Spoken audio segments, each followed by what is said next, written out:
Et merci, Seigneur. Au nom de Jésus. Amen. Amen. Nous acclamons le Seigneur. Gloire à Dieu. Asseyez-vous, s'il vous plaît.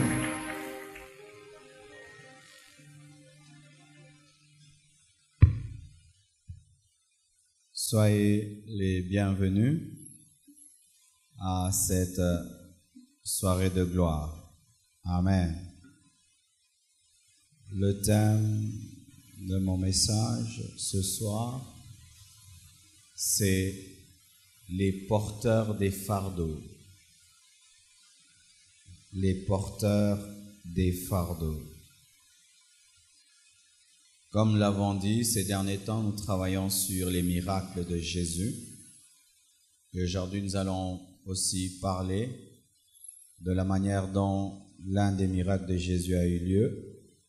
Et nous allons tirer des révélations, des principes, et nous allons prier. Nous sommes debout, enfin de lire la parole. Nous sommes dans le livre de Galates 6, verset 2. Les porteurs des fardeaux. Galates 6, verset 2. 1, 2, 3. Portez les fardeaux les uns des autres, et vous accomplirez ainsi la loi de Christ. Et nous lisons Jean 5, verset 1 jusqu'au verset 9. Jean 5, 1 à 9. 1, 2, 3. Après cela, il y eut une fête des Juifs, et Jésus monta à Jérusalem. Or, à Jérusalem, près de la porte des brebis, il y a une piscine qui s'appelle en hébreu Bethesda, et qui a 5 portiques. Sous ces portiques étaient couchés en grand nombre des malades, des aveugles, des boiteux, des paralytiques qui attendaient le mouvement de l'eau, car un ange descendait de temps en temps dans la piscine et agitait l'eau, et celui qui descendait le premier, après que l'eau avait été agitée, était guéri, quelle que fût sa maladie. Là se trouvait un homme malade depuis 38 ans. Jésus, l'ayant vu couché, et sachant qu'il était malade depuis longtemps, lui dit, « Veux-tu être guéri ?» Le malade lui répondit, « Seigneur, je n'ai personne pour me jeter dans la piscine quand l'eau est agitée, et pendant que j'y vais, un autre descend avant moi. » « Lève-toi, lui dit Jésus, prends ton lit et marche. » Aussitôt, cet homme fut guéri, il prit son lit et marcha. Aujourd'hui, on va un peu beaucoup lire. Genèse 18, 20 à 33. Genèse 18, 20 à 33. C'est pour récupérer ceux qui ne lisent pas la Bible à la maison. 1, 2, 3. Et l'Éternel dit, le cri contre Sodome et Gomorrhe s'est accru et leur péché est énorme. C'est pourquoi je vais descendre et je verrai s'ils ont agi entièrement selon le bruit venu jusqu'à moi, et si cela n'est pas, je le saurai. Les hommes s'éloignèrent et allèrent vers Sodome. Mais Abraham se tint encore en présence de l'Éternel. Abraham s'approcha et dit, « Feras-tu aussi périr le juste avec le méchant? Peut-être y a-t-il 50 justes au milieu de la ville. Les feras-tu périr aussi, et ne pardonneras-tu pas la ville à cause des 50 justes qui sont au milieu d'elle? Faire mourir le juste avec le méchant, en sorte qu'il en soit du juste comme du méchant. Loin de toi cette manière d'agir, loin de toi. Celui qui juge toute la terre n'exercera-t-il pas la justice? » Et l'Éternel dit, « Si je trouve dans Sodome 50 justes au milieu de la ville, je pardonnerai à toute la ville à cause d'eux. » Abraham reprit et dit, « Voici, j'ai osé parler au Seigneur, moi qui ne suis que poudre et cendre. Peut-être des 50 justes en manquera-t-il 5. Pour 5, détruiras-tu toute la ville? » Et l'Éternel dit, « Je ne détruirai point si j'y trouve 45 justes. » Abraham continua de lui parler et dit, « Peut-être s'y trouvera-t-il 40 justes? » Et l'Éternel dit, « Je ne ferai rien à cause des 40. » Abraham dit, « Que le Seigneur ne s'irrite point, et je parlerai peut-être. S'y trouvera-t-il 30 justes? » Et l'Éternel dit, « Je ne ferai rien si j'y trouve 30 justes. » Abraham dit, « Voici, j'ai osé parler au Seigneur, peut-être s'y trouvera-t-il 20 justes. » Et l'Éternel dit, « Je ne la détruirai point à cause de ces 20. » Abraham dit, « Que le Seigneur ne s'irrite point, et je ne parlerai plus que 7 fois. Peut-être s'y trouvera-t-il 10 justes. » Et l'Éternel dit, « Je ne la détruirai point à cause de ces 10 justes. » L'Éternel s'en alla lorsqu'il eut achevé de parler à Abraham, et Abraham retourna dans sa demeure. Lisons à présent notre passage principal, Marc 2, versets 1 à 12. Marc 2, 1 à 12. 1, 2, 3. Quelques jours après, Jésus revint à Capernaum. On apprit qu'il était à la maison. Et il s'assembla un si grand nombre de personnes que l'espace devant la porte ne pouvait plus les contenir. Il leur annonçait la parole. Des gens vinrent à lui, amenant un paralytique porté par 4 hommes. Comme ils ne pouvaient l'aborder à cause de la foule, ils découvrirent le toit de la maison où il était, et ils descendirent par cette ouverture le lit sur lequel le paralytique était couché. Jésus, voyant leur foi, dit au paralytique, « Mon enfant, tes péchés sont pardonnés. » Il y avait là quelques scribes qui étaient assis et qui se disaient au-dedans d'eux, « Comment cet homme parle-t-il ainsi? Il blasphème. Qui peut pardonner les péchés si ce n'est Dieu seul? » Jésus, ayant aussitôt connu par son esprit ce qu'ils pensaient au-dedans d'eux, leur dit, « Pourquoi avez-vous de telles pensées dans vos cœurs? Lequel est-il plus aisé de dire au paralytique, « Tes péchés sont pardonnés » ou de dire, « Lève-toi, prends ton lit et marche » ?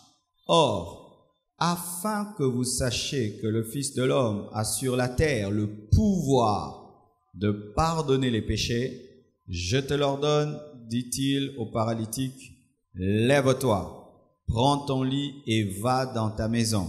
Et à l'instant, il se leva, prit son lit et sortit en présence de tout le monde, de sorte qu'ils étaient tous dans l'étonnement et glorifiaient Dieu, disant, nous n'avons jamais rien vu de pareil.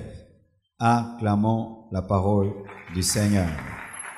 Asseyez-vous. Je prierai pour toi.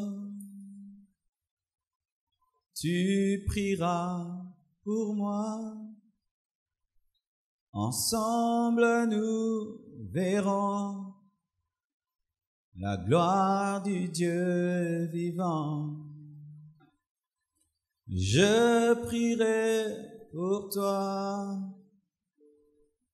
Tu prieras pour moi. Ensemble nous verrons la gloire du Dieu vivant. Je prierai pour toi. Tu prieras pour moi. Ensemble nous verrons la gloire du Dieu vivant. Je prierai pour toi. Tu prieras pour moi. Ensemble nous verrons la gloire du Dieu vivant. Je prierai pour toi. Tu prieras pour moi. Ensemble nous verrons la gloire du Dieu vivant. Je prierai. Tu prieras pour moi. Ensemble nous verrons la gloire du Dieu vivant. Je prierai pour toi. Je prierai pour toi. Tu prieras pour moi. Tu prieras pour moi. Ensemble nous verrons la gloire du Dieu vivant. Je prierai pour toi. Tu prieras pour moi. Ensemble nous verrons la gloire du Dieu vivant. Je prierai pour toi. Je prierai pour toi. Tu prieras pour moi. Tu prieras pour moi. Ensemble nous verrons la gloire du Dieu vivant. Alléluia, nous acclamons le Seigneur. Alléluia. Porteur des fardeaux. Et notre message ce soir. Je commence par Galates 6, verset 2, que je viens de vous donner, qui dit « Portez les fardeaux les uns des autres, et vous accomplirez ainsi la loi de Christ. » Nous voyons que c'est Galates 6, verset 2. Alors nous allons lire Galates 6, verset 1 pour comprendre pourquoi est-ce que Paul parle ainsi à l'église de Galates. Et voici ce que Paul dit au premier verset. « Frères, si un homme vient à être surpris en quelque faute, vous qui êtes spirituels, redressez-le avec un esprit de douceur. Prends garde à toi-même, de peur que tu ne sois aussi tenté. » C'est une parole de Paul concernant des frères qui sont tombés dans le péché dans l'Église. Quel que soit le niveau spirituel de l'Église primitive n'était pas constituée des hommes parfaits. Souvent, nous n'avons pas une bonne image de l'Église primitive. parlons de l'église primitive comme une église sans défaut. Archi faux. Malgré qu'ils avaient des grands enseignants comme Paul, il y avait des problèmes.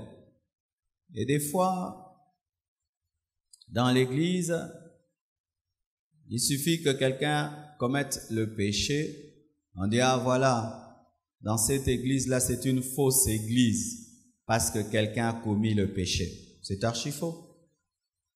Galate était une église fondée par le grand apôtre Paul. Et au travers de ses lettres, nous voyons qu'il y avait des problèmes dans l'église de Galate.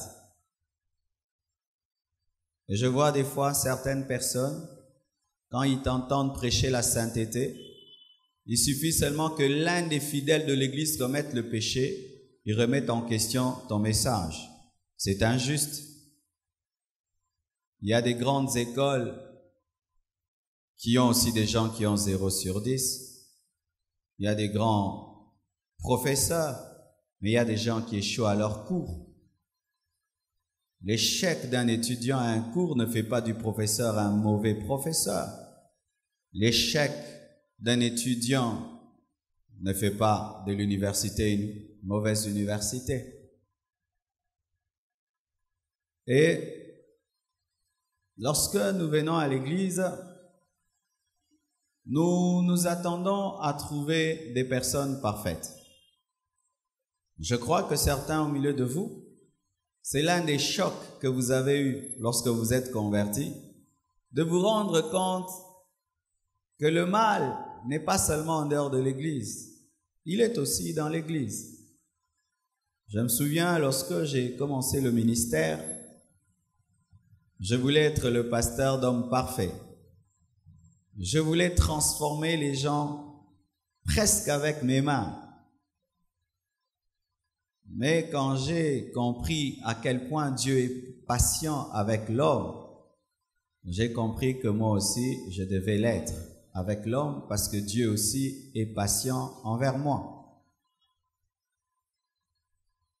Nous avons souvent cette pensée de perfection et ce qui est mal, c'est que nous exigeons la perfection aux autres. Aux autres. C'est-à-dire que quand tu franchis la porte de l'église, tu t'attends à ce que tout le monde soit parfait sauf toi. Amen. Suivez-moi très bien ce soir. Amen. C'est-à-dire que lorsque souvent nous venons à l'église et que nous franchissons la porte, on s'attend à ce que tout le monde soit parfait, sauf soi-même. On attend du protocolaire un beau sourire, mais nous, si on n'est pas correct avec le protocolaire, c'est rien. Mais lui, il doit avoir le sourire, quoi. On attend des responsables de l'église d'être des hommes parfaits, mais nous, si on est des mauvais fidèles, il n'y a pas de problème. Ainsi, qu'est-ce qui arrive? À la moindre erreur, au petit faux pas de l'autre, on n'est pas préparé à supporter les faiblesses des autres. Est-ce que tu es préparé à supporter les faiblesses des autres? L'évangile qui souvent nous a été prêché, c'est un évangile où on dit toujours à l'autre, tu dois être parfait, tu dois être parfait. Tu dois être correct, tu dois être correct. Mais lorsque nous lisons toute la pensée de Dieu, nous voyons que Dieu a prévu aussi un comportement par rapport à ceux qui sont faibles. Car tous, nous ne sommes pas forts. Amen. Tu peux faire toute une année, tu ne pêches pas. Tu cherches même des péchés. Tu dis peut-être mes pensées, peut-être mon attitude, Seigneur, pardonne-moi. Mais il y a un autre, lui, il retombe après 1 mois. Après 1 mois, quelle sera ton attitude envers lui? Le mépris, le rejet, la compassion, l'amour? Quelle sera ta réaction envers lui?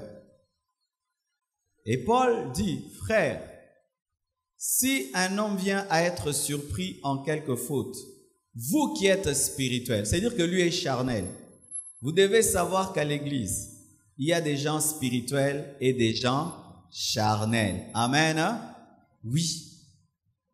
Cela va vous aider à ne pas être scandalisé. À l'église, il y a des gens spirituels et charnels. Qui est un homme spirituel?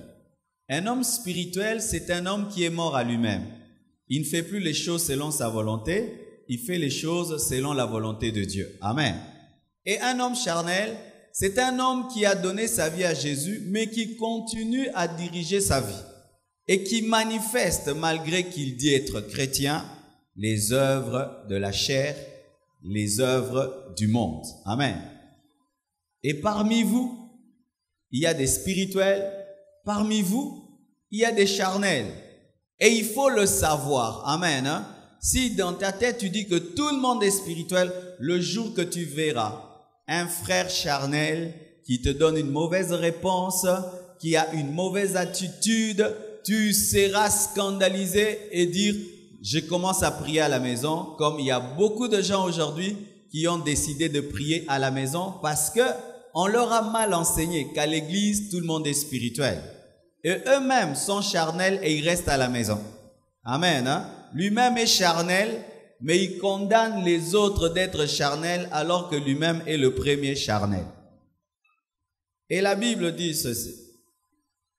Vous qui êtes spirituel, voici maintenant l'attitude d'un homme spirituel. Vous qui êtes spirituel, celui qui est spirituel ici, celui qui se dit être spirituel. Voici ce que la Bible te recommande, toi qui te dis être spirituel. Redressez celui qui pêche avec un esprit, pas de condamnation, mais un esprit de douceur. Alléluia. Toi qui es spirituel, lorsque quelqu'un pêche, Dieu ne te dit pas de le tuer, mais Dieu te demande de le redresser avec un esprit de douceur. Amen. C'est ça la parole de Dieu. Un homme spirituel n'est pas un homme qui enterre les gens. Ce n'est pas un homme qui tue les autres par sa sainteté, mais c'est un homme qui par sa sainteté relève les autres avec douceur.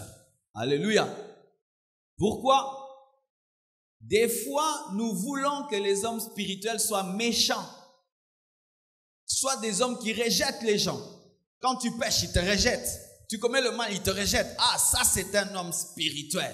Non, un homme spirituel, c'est un homme qui est debout. Il ne fait pas les choses que tu fais. Il n'est pas dans tes péchés. Mais quand tu pêches, il te redresse avec douceur. Il te parle, il te corrige avec douceur, mais pas dans le but de te tuer, dans le but de te relever, car c'est ce que Jésus-Christ a fait avec nous. Amen.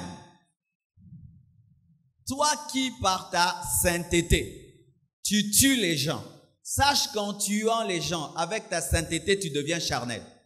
Je répète, quand tu tues les gens par ta sainteté, tu n'es plus saint.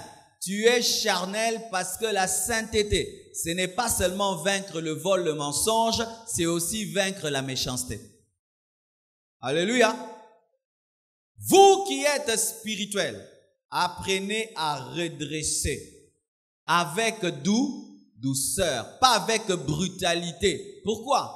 Si même l'autre pêche, si tu n'as pas une manière de l'approcher, même si tu as raison, il va te donner tort. Amen. Hein? La manière d'approcher celui qui tombe détermine sa réaction. Car tu peux avoir raison, mais ta manière de me parler est tellement mauvaise que je me cambre et je refuse de t'écouter. Si tu veux relever celui qui pêche, tu ne dois pas seulement être debout, tu dois venir avec douceur. Et dans la douceur, il y a quoi? Il y a l'amour. Tu as un ami qui pêche, Dieu ne te dit pas de le tuer. Il ne te dit pas non plus de l'acclamer. Amen. Hein? Parce qu'il y a d'autres aussi qui comprennent très très mal l'amour. Ils pensent que l'amour c'est acclamer le péché des amis. Non.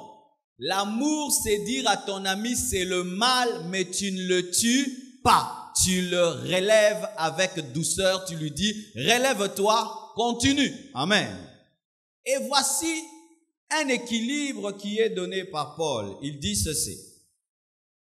Prends garde à toi-même, de peur que tu ne sois aussi tenté. Ça veut dire quoi? Lorsque tu vas relever l'autre, sois très prudent. Car lorsque tu vas le faire, le diable peut te demander de faire ce qu'il a fait. Car le péché est contagieux. Amen. Lorsque tu vas relever quelqu'un qui est dans la faiblesse, fais très attention de ne pas tomber. Car lorsque tu cherches à le sortir de main de l'ennemi, l'ennemi peut te proposer de faire ce qu'il a fait. Et beaucoup de gens qui sont allés aider les autres, souvent sont morts là-bas parce qu'ils n'ont pas été prudents. D'ici là, certains au milieu de vous, vous allez finir l'école de membres et d'autres ont fini, sont déjà des serviteurs. Vous faites des cures d'âme, d'autres vous ferez des cures d'âme, d'autres vous allez devenir des responsables à l'église. Les gens vont commencer à se confier à vous. Faites très attention. Lorsque quelqu'un te confesse son péché, l'esprit qui l'a fait pécher est à côté pour te faire pécher. Vous entendez ce que je dis? Quand quelqu'un te confesse son péché, l'esprit qui l'a fait pécher est là pour te toucher aussi afin que tu pêches. C'est pourquoi ne venez jamais vers les gens qui sont tombés avec orgueil, parce que l'orgueil n'est pas de Dieu et ça peut faire que tu tombes toi-même dans ce que tu es en train de condamner parce que tu t'es mal approché du pécheur. Alléluia. C'est pourquoi voici un secret d'ailleurs. Lorsque vous faites les cures d'âme et vous écoutez les péchés des gens, que ça entre là et ça sort de l'autre côté. Ne gardez jamais cela dans votre cœur. Tu risques de tomber. Amen. Hein? C'est pourquoi beaucoup de gens qui sont dans le ministère de délivrance, après avoir chassé le démon, ils vont tomber avec la personne démonisée parce qu'ils n'ont pas pris garde. Autre chose, lorsque tu tombes dans l'orgueil d'être debout et tu humilies les gens qui pêchent, Dieu qui te soutient et te garde dans la sainteté va t'abandonner et tu pécheras afin que Dieu puisse te montrer que tu n'étais pas debout par tes forces mais par sa grâce. Alléluia. Si toi tu te spécialises à te moquer des gens qui pêchent, c'est ça ton boulot. Parce qu'il y a des chrétiens, leur boulot c'est se moquer des gens qui pêchent. Leur boulot c'est se moquer des gens qui commettent des scandales. C'est la seule chose qu'ils savent faire, se moquer des gens qui tombent. Bien-aimé, sans vision ni prophétie, toi aussi tu tomberas parce qu'il te manque une chose, l'humilité. Amen. Toi qui es debout, fais attention de ne pas tomber. Et Paul maintenant dit pourquoi est-ce qu'il demande cela? Il donne un principe du royaume de Dieu. Il dit, portez les fardeaux les uns des autres et vous accomplirez ainsi la loi de Christ. Qu'est-ce que la loi de Christ? La loi de Christ, c'est l'amour. Amen. La loi de Christ, c'est l'amour. La Bible nous dit de porter les fardeaux les uns des autres. Et c'est celui qui porte les fardeaux des autres qui accomplit la loi. On ne parle pas des lois, on parle d'une seule loi. La seule loi que Jésus nous a laissée, c'est aimez-vous. Amen. Hein? Aimez-vous. Celui qui porte les fardeaux des autres accomplit la loi de Christ. Aussi, les enseignements qui nous sont donnés dans notre pays sont des enseignements souvent remplis d'égoïsme. La plupart des temps, on nous pousse à prier pour nous-mêmes. On nous pousse à prier pour nos problèmes. On nous pousse à prier pour nos fardeaux. Prie pour tes problèmes. Prie pour ta famille. Prie pour ton mari. Prie pour tes enfants. Prie pour tes projets. Toi et toi. De sorte que dans notre spiritualité, l'autre n'a pas de place. Je peux dire que le 3/4 de ceux qui sont venus ici sont venus pour eux-mêmes. N'est-ce pas? Tu es venu pour toi, tu n'es pas venu pour quelqu'un.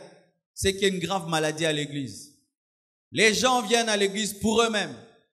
Ils vivent pour eux-mêmes. Ils font tout pour eux-mêmes. Les autres, ce n'est pas leur problème. C'est qui n'est pas biblique. Nous venons à l'église comme dans un hôpital. Et vous savez, lorsque quelqu'un va à l'hôpital, il ne pense qu'à sa maladie. Chacun sur son lit, j'ai la malaria, je m'occupe pas de l'autre. Et dans les églises, c'est comme ça. Moi, je dois me marier. Moi, je dois avoir un enfant. Moi, je dois avoir un travail. Moi, je dois voyager. Moi, je dois être élevé. Moi, je dois avoir l'onction. Moi, je. Et nous faisons des églises d'égoïstes. Des églises déségoïstes. Et vous savez, lorsqu'une église est une église d'égoïstes, les gens sont prêts à se déchirer pour rien du tout. Ils sont prêts à se faire mal, à se blesser, parce qu'il ne vient pas pour toi. Il peut te blesser, il va dans une autre église, là-bas aussi on le blesse, il va dans une autre, et puis il va dans une autre, et puis dans une autre, et puis dans une autre. Les chrétiens sont tellement centrés sur eux, et les enseignements qui sont donnés nous y encouragent à être des égoïstes. N'ayant que comme projet, moi. Mais on se dit chrétien. On devient des nombrilistes, où toute ta vie est centrée sur ta petite personne. En dehors de ta petite personne, rien d'autre n'existe en dehors de toi. Alors ça fait quoi? Ça fait que nous devenons des chrétiens incapables de porter les fardeaux des autres. Parce que nous sommes tellement préoccupés par nos propres fardeaux qu'on n'a pas de place pour les fardeaux des autres. Amen. Ce serait une soirée de gloire différente. Amen. Oui, pour qu'une soirée de gloire soit puissante, il faut parler des gens de lui. Si tu les détournes d'eux, il n'y a plus d'onction. C'est ça la maladie de l'église. Il y a l'onction lorsque tout est centré sur toi. Si on prend les choses, on les enlève de toi, on parle de quelqu'un d'autre. Du coup, tu ne trouves plus ton intérêt dans un message.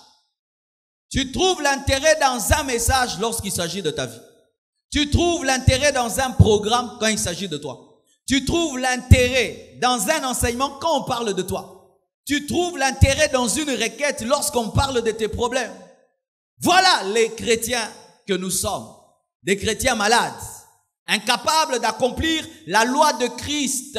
La loi de Christ ne s'accomplit dans une église que lorsque les chrétiens de cette église commencent à porter les fardeaux les uns des autres. Tant que dans une église, on ne porte pas les fardeaux les uns des autres, cette église n'a pas commencé.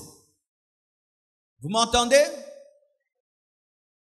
Porter les fardeaux les uns des autres est le principe de la parole. Ça veut dire, normalement dans l'église, voici comment est-ce qu'on doit fonctionner.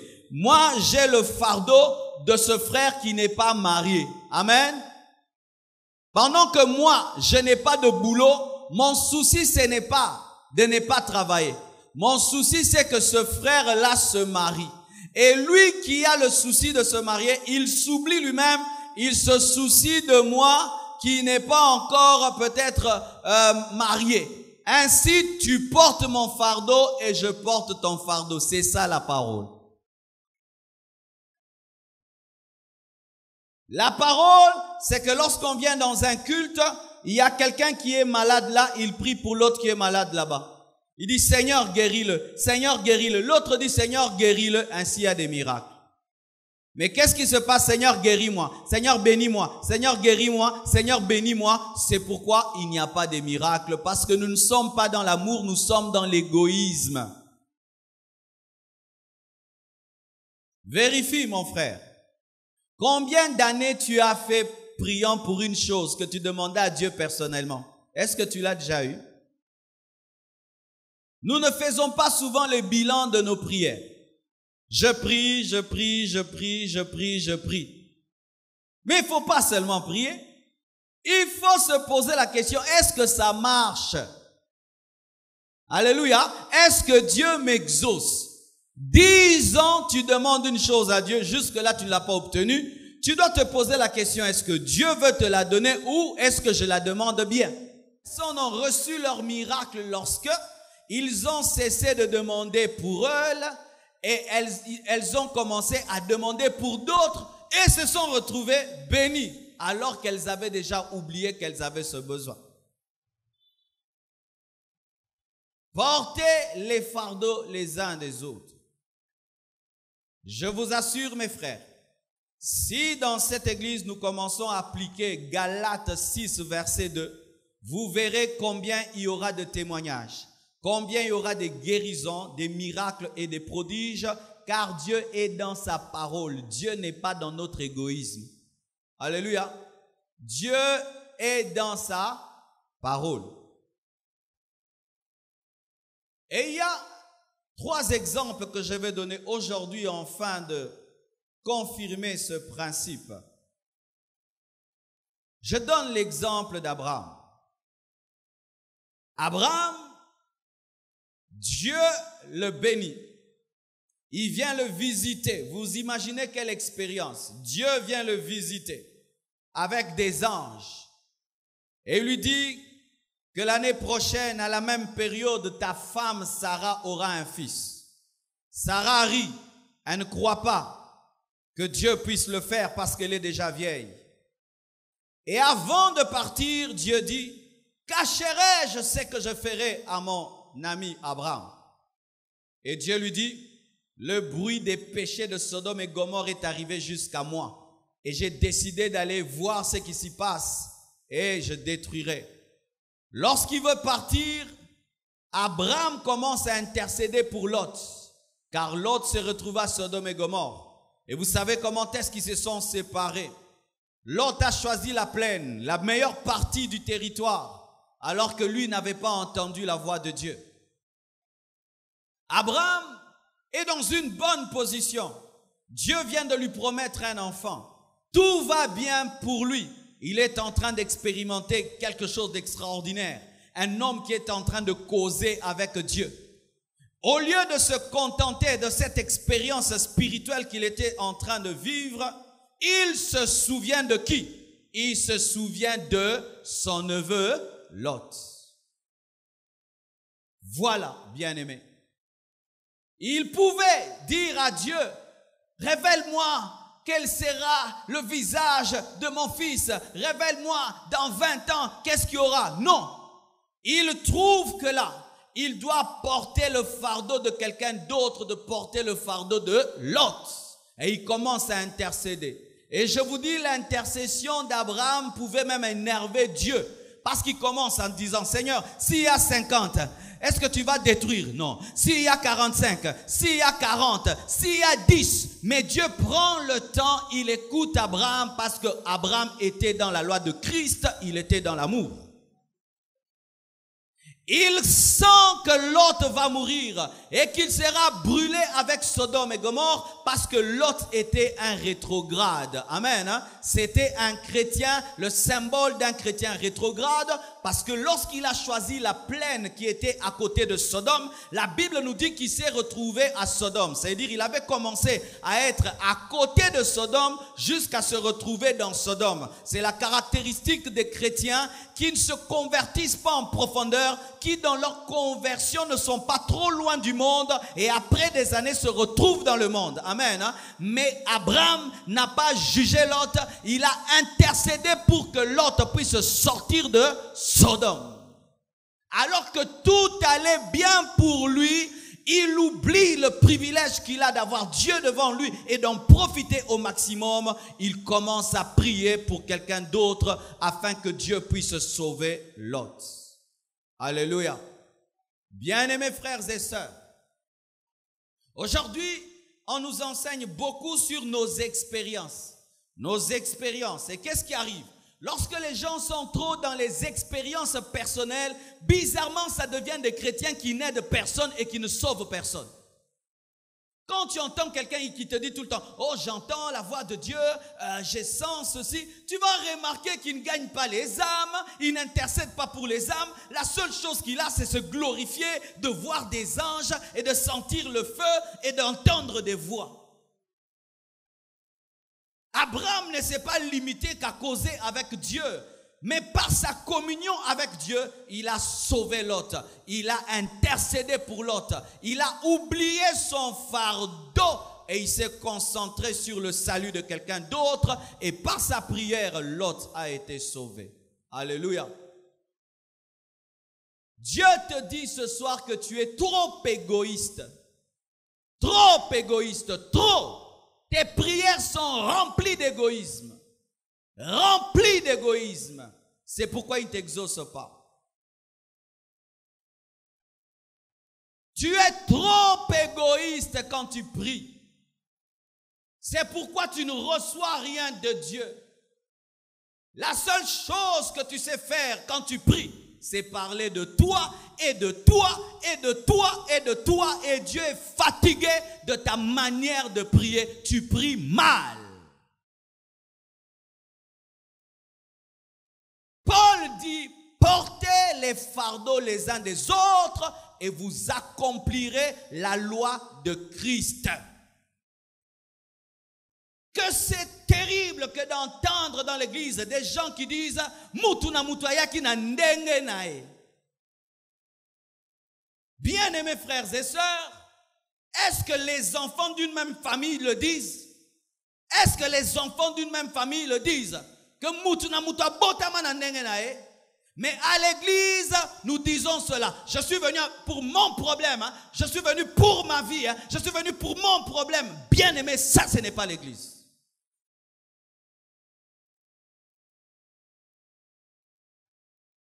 Alléluia. Depuis que ce jour a commencé, ce mercredi, as-tu élevé ta voix en prière pour quelqu'un? Depuis que cette journée a commencé, as-tu élevé ta voix avec un fardeau pour une personne? Si tu ne le fais pas, tu es quel genre de chrétien? Un chrétien égoïste. C'est ainsi qu'on prie. On prie et on prie et on jeûne. Rien n'arrive parce que ce sont des prières égoïstes qui n'ont pas une bonne odeur aux narines de Dieu. Dieu veut que tu changes ta manière de prier. Et qu'on ne te trompe pas. Ce n'est pas parce que les prédicateurs, pour faire du bien aux fidèles, leur parlent d'eux et d'eux et d'eux, que Dieu parle d'eux et d'eux et d'eux.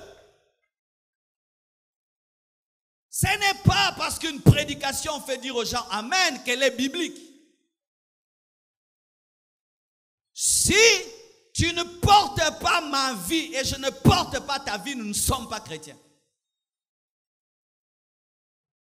Si nous allons sur des montagnes, prions pour nos vies, nous allons dans des retraites, ne prions que pour nous, nous sommes des faux chrétiens. Si depuis que l'année a commencé, ton seul souci c'était ta petite vie, ta toute petite vie, tu n'as pas compris Dieu. Abraham a l'Éternel devant lui. Il pouvait lui demander des révélations extraordinaires. Mais il comprend, je dois sauver mon neveu. Même si mon neveu était têtu, même si mon neveu est rétrograde, même si, mais je dois l'aider. Mais nous, dans la présence de Dieu même, nous accusons des gens et nous demandons même la mort des gens. Nous demandons la mort des gens. Tu as tué combien de personnes et tu as sauvé combien de personnes? Tu as demandé que Dieu juge combien de personnes et tu as demandé que Dieu sauve combien de personnes. Des chrétiens qui demandent beaucoup de jugement et qui ne demandent pas le salut. As-tu déjà prié pour un homme jusqu'à sa conversion? Jusqu'à sa conversion par tes prières. Il s'est converti par tes prières. Mais combien de gens tu as déjà maudit qu'ils meurent parce qu'ils sont des sorciers? Et on s'est dit qu'on est des chrétiens.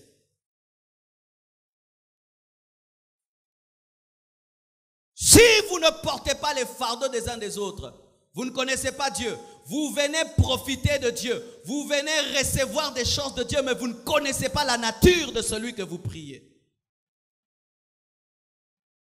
Et le mal, c'est quoi? C'est que nous sommes tellement attachés à nos petites vies que nous pensons que nous avons les plus grands problèmes du monde. Qui t'a dit que tu as le plus grand problème du monde? Nous pensons que nous avons le plus grand problème du monde. C'est pourquoi les gens pensent que Yanga Penza Makas, Yanga bien aimé. Il y a des gens ici, s'ils nous racontent leur vie, tu vas te rendre compte que tu viens à un paradis. Il y a des gens qui se tiennent ici et ils te parlent de sa vie. Alors tu verras que toi, tu n'as même pas un problème. Mais un petit problème, voilà que tu penses que tout c'est toi, Dieu moi, moi Dieu, moi. Alors qu'il y a des gens qui ont des plus grands problèmes que toi, mais qui ont le temps de prier pour les autres, qui souffrent plus que toi, mais qui ont le temps de jeûner pour les autres, qui ont des graves problèmes, mais qui ont le temps. Mais toi, il suffit que tu aies un petit problème. Ma vie, ta toute petite vie,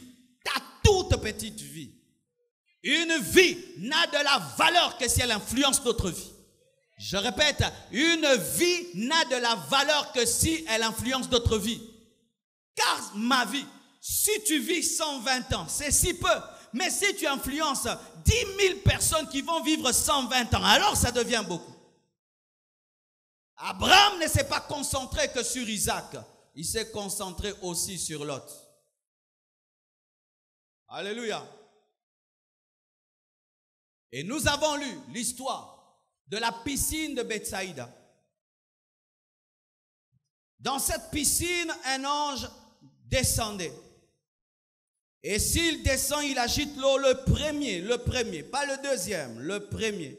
Le premier seulement qui tombe dans cette eau, recevait la guérison. Quelle que soit sa maladie, c'est formidable. Alléluia. Et la Bible nous dit des paralytiques, des aveugles, des boiteux, toutes sortes de malades étaient autour de cette piscine. Et cette piscine avait 5 portiques et il y avait des centaines de malades autour de la piscine, attendant quoi? Leur guérison. Dis leur guérison. Attendant ma guérison. Dis ma guérison. Chaque malade était là pour sa guérison, pas pour la guérison de l'autre, pour sa guérison. Tous étaient autour de la piscine pour ma guérison.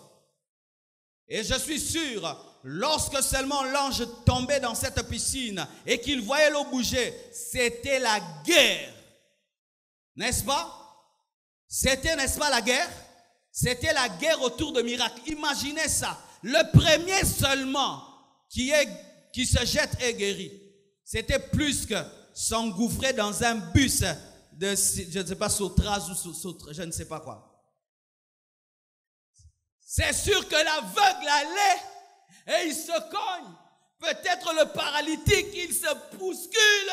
Peut-être les membres de la famille d'une famille prennent leur frère, ils le jettent. C'était l'autre veut tomber dedans, l'autre le ramène.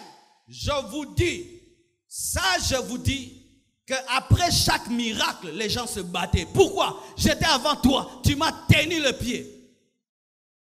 L'égoïsme se manifestait autour de cette piscine à un niveau pas possible. Je crois qu'il y avait des gens qui étaient blessés autour de ce miracle. Ils ne pouvaient pas s'organiser, dire, la prochaine fois, ce sera toi. Toi, tu as fait combien d'années? Moi, j'ai fait 20 ans. Toi, tu as fait combien d'années? Moi, 2 ans, ça va. Toi, ça a duré. Si l'ange vient, toi qui as fait 20 ans, tu y vas. On va s'organiser comme ça, calmement. Mais leur égoïsme a fait que les gens pouvaient se battre. Et c'est ce qui arrive à l'église. Nous sommes autour d'une piscine. Piscine des destinées, piscine succès, piscine percée. Et nous sommes là, en train de nous battre. C'est moi, c'est moi, c'est moi, c'est moi, c'est moi. Et l'autre n'est pas mon problème. C'est moi, c'est moi, c'est moi, c'est moi. Mais dans cette piscine, l'ange venait de temps en temps. Mais dans notre piscine, c'est en permanence. Mais nous nous battons de manière permanente au lieu de nous organiser dans l'amour et personne n'y entre. C'est permanent, mais personne n'y entre parce qu'il faut l'amour pour y entrer. Ou nous considérons même l'autre comme un ennemi, comme un adversaire. Même dans ces choses de ministère, des prédicateurs.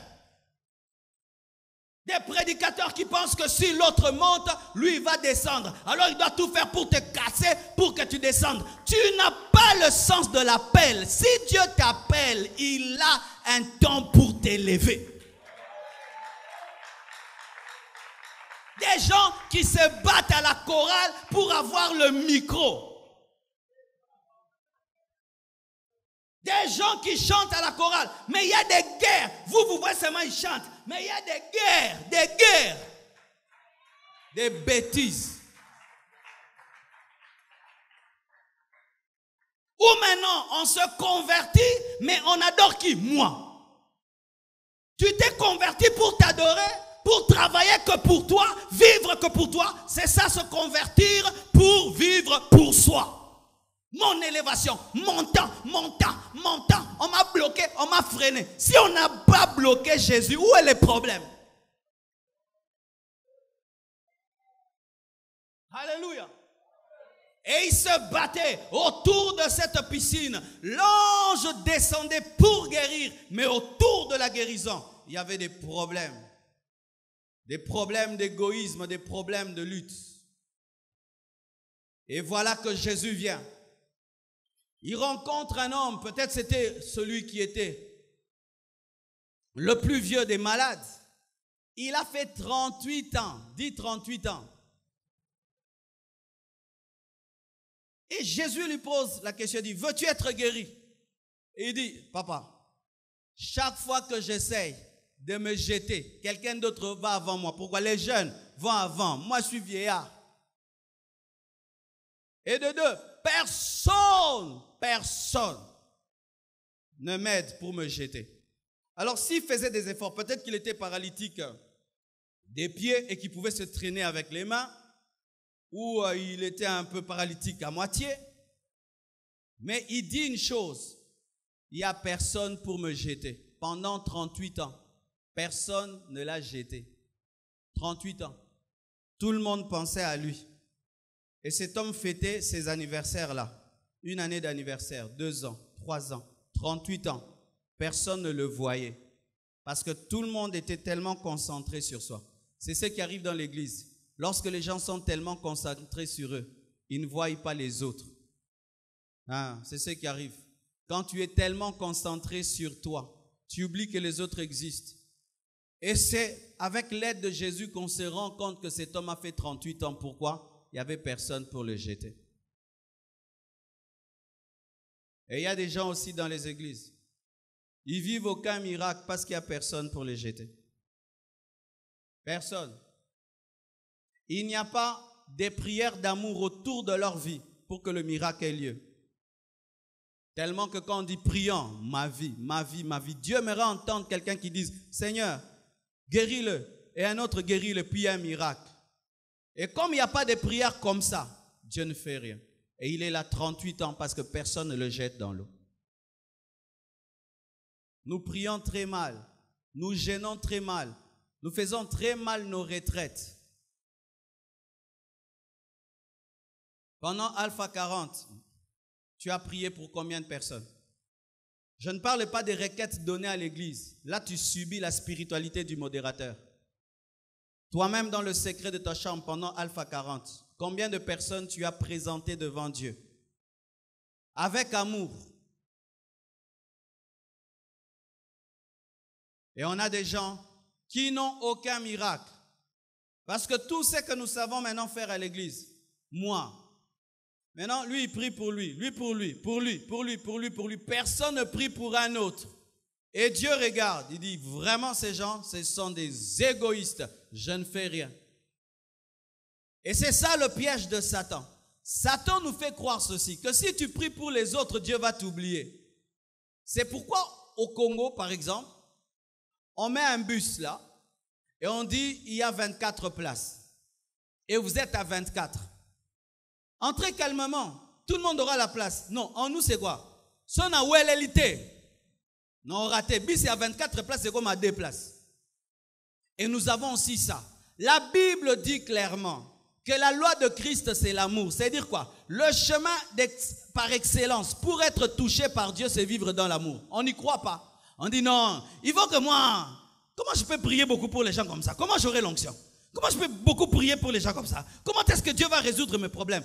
Donc, nous sommes devenus plus sages que Dieu. Mais faites un peu le bilan de vos prières. Faites un peu le bilan de vos prières. Vous savez pourquoi moi Dieu me bénit? Parce que je prie tout le temps pour vos vies.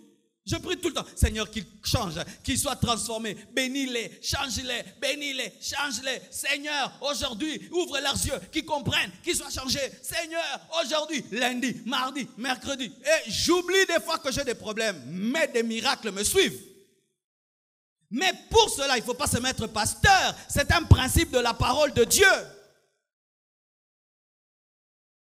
Qui est dans ton cœur ces derniers temps quand tu pries?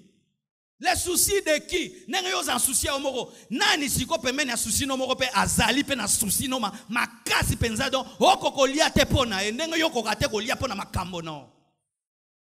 Yango moni ozware lote.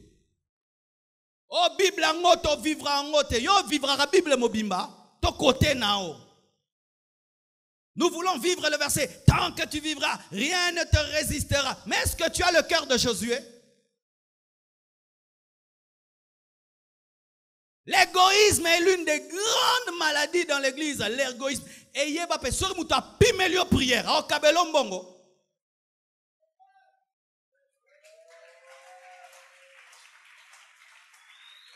Moutoua pimelio prière. Oye c'est un frère. Ça me la rapport n'angai. Ah ça me l'autre. Yo rense encore sungo na vie. Ainsi nous sommes égoïstes même en dehors de la prière parce que dans la prière nous sommes égoïstes. Qu'est-ce que cet homme qui était à la piscine demandait? Papa zwanga kaka boakanga. Ils étaient incapables de le prendre et de le jeter. Rien que ça. Et rien que ce petit acte de rien du tout, de le prendre et de le jeter dans la piscine, pouvait transformer toute sa vie. Et cet homme s'est retrouvé autour d'une piscine 38 ans.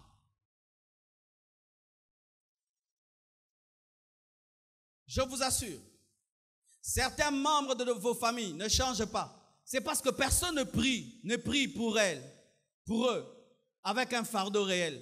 On est là que juger. Regarde le drogué là. Le drogué. Regarde ce drogué qui amène la honte dans la famille. Le drogué. Combien de gens prient pour ce drogué?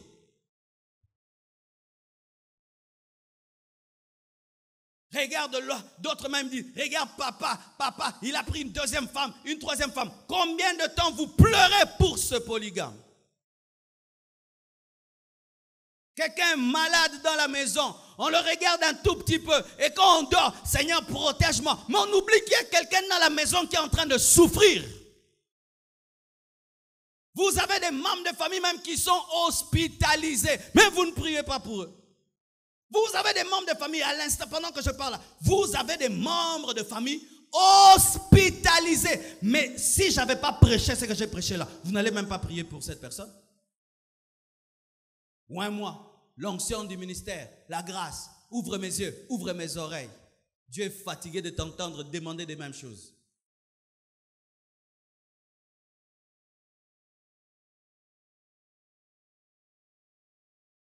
Réfléchissons ensemble. Lorsqu'une personne fait 38 ans autour d'une piscine, n'est-ce pas qu'elle rate son travail? N'est-ce pas? Elle perd l'emploi.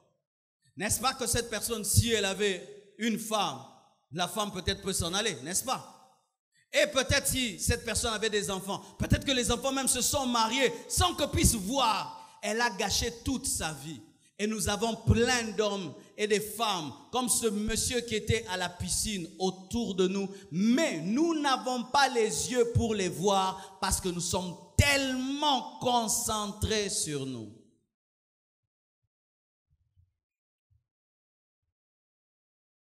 Mon projet de cette année, Seigneur, mon projet de cette année et le projet de l'autre. Ma destinée et la destinée de l'autre. Et la destinée de l'autre. Nous avons beaucoup d'amour, dans nos familles charnelles plus que l'amour dans nos familles spirituelles, pour dire même que nous ne sommes même pas dans une famille spirituelle. Quand ton frère, tu es ton frère dans la chair, tu as un projet, tu penses au projet aussi de ton frère dans la chair.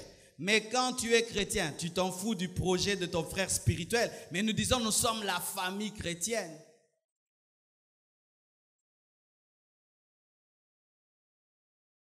Si déjà dans un culte, tu ne peux même pas saluer ton frère, est-ce que tu peux prier pour lui?